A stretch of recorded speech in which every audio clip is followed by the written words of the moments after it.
Reality Hunger by David Shields. Read by Peter Marinker. A. Overture 1. Every artistic movement, from the beginning of time, is an attempt to figure out a way to smuggle more of what the artist thinks is reality into the work of art. Zola. Every proper artist is more or less a realist according to his own eyes. Braque's goal, to get as close as I could to reality.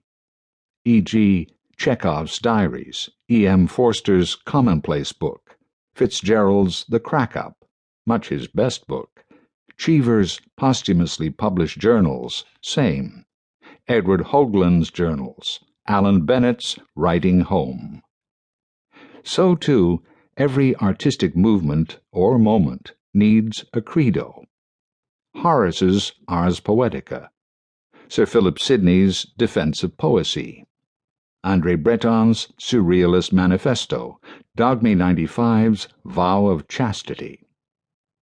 My intent is to write the Ars Poetica for a burgeoning group of interrelated but unconnected artists in a multitude of forms and media: lyric essay, prose poem, collage novel, visual art, film, television, radio, performance art, rap, stand-up comedy, graffiti, who are breaking larger and larger chunks of reality into their work.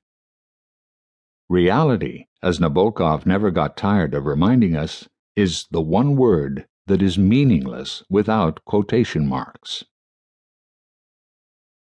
2.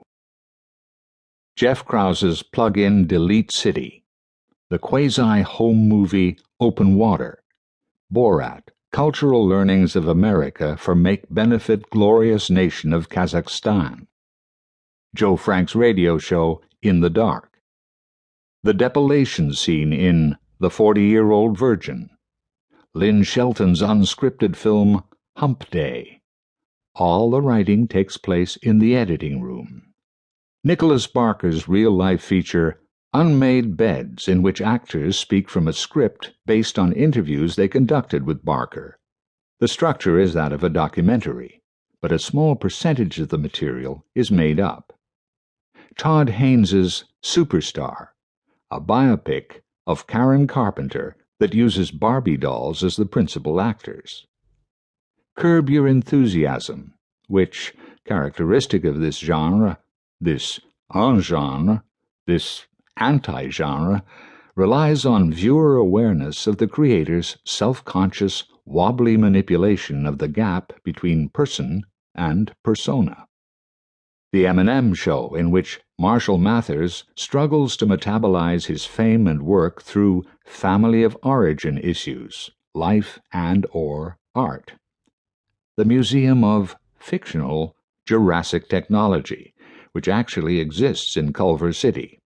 The completely fictional International Necronautical Society's utterly serious Declaration of Inauthenticity. So too, public access TV, karaoke nights, VH1's Behind the Music series, behind-the-scenes interviews running parallel to the real action on reality television shows, rap artists taking a slice of an existing song and building an entirely new song on top of it. DVDs of feature films that inevitably include a documentary on the making of the movie. The Bachelor tells us more about the state of unions than any romantic comedy could dream of telling us. The appeal of Billy Collins is that compared with the frequently hieroglyphical obscurantism of his colleagues. His poems sound like they were tossed off in a couple of hours while he drank scotch and listened to jazz late at night. They weren't. This is an illusion.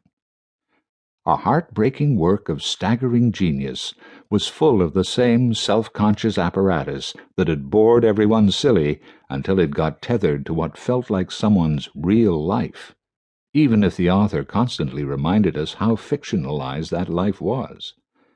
At once desperate for authenticity and in love with artifice, I know all the moments.